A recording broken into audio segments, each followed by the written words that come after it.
Bonjour, bienvenue dans cette nouvelle session partage d'un texte inspirant. Aujourd'hui, Pensée pour moi-même de Marc Aurèle. Livre 12. Tu peux te procurer immédiatement tous les biens que tu cherches à acquérir par de si longs détours. Pour cela, tu n'as qu'à ne pas te nuire à toi-même. Tout se réduit à mettre de côté le passé, à laisser l'avenir à la providence, à régler le seul présent, d'après les lois de la piété et de la justice. De la piété pour savoir être heureux de la part qui t'est faite en ce monde, puisque c'est la nature qui a fait ce destin pour toi et qui t'a fait pour ce destin. De la justice pour que tu dises toujours le vrai en toute liberté et sans réticence, pour que tu agisses conformément à la loi et dans la mesure de chaque chose, pour que tu ne sois jamais arrêté par la perversité des autres hommes, ni par leurs opinions, ni par leurs paroles, pour que tu ne cèdes pas à tes sens, ni aux suggestions de cette chair qui n'est que ton enveloppe matérielle, et dont ce qui en souffre a seul à s'inquiéter.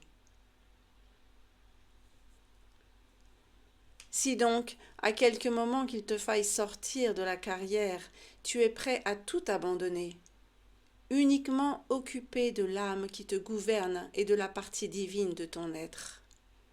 Si tu ne crains jamais de cesser de vivre, mais seulement de ne pas vivre comme le veut la nature, alors tu deviendras un homme digne du monde qui t'a produit. Tu cesseras d'être un étranger dans ta patrie. Tu ne t'étonneras plus désormais de tout ce qui arrive chaque jour, comme si c'était là des choses absolument inopinées. Et tu ne seras plus le jouet des événements.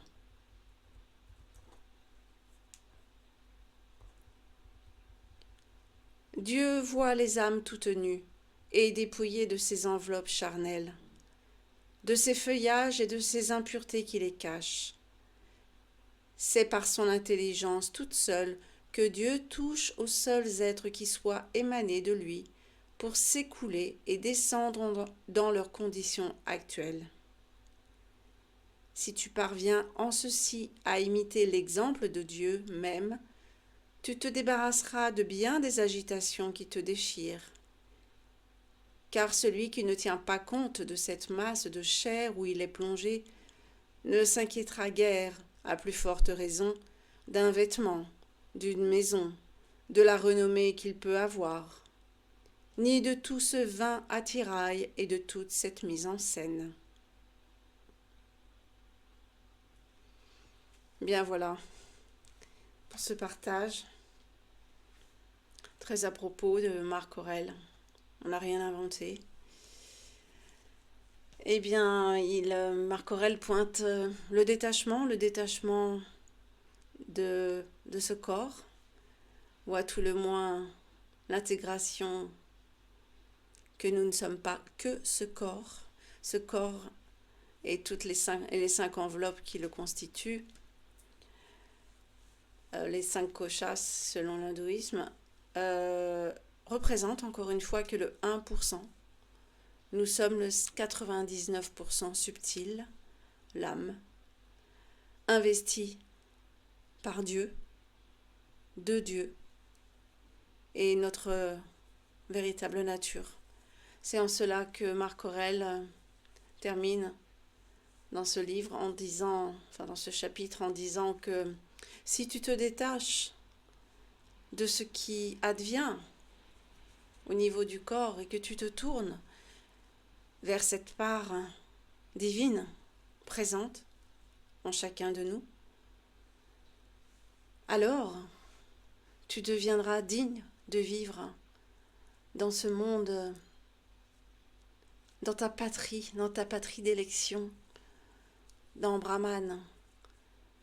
Et le passage terrestre sera la meilleure opportunité pour ton âme de déployer justement ce qu'elle a besoin de déployer en elle, en vue de toucher encore plus près du suprême, plus haut, en vue de fusionner avec la source, au plus proche. Et je parle là de l'âme, hein, effectivement, pas du corps. Le corps n'est qu'un support qui permet à l'âme d'ascensionner au plus proche du suprême.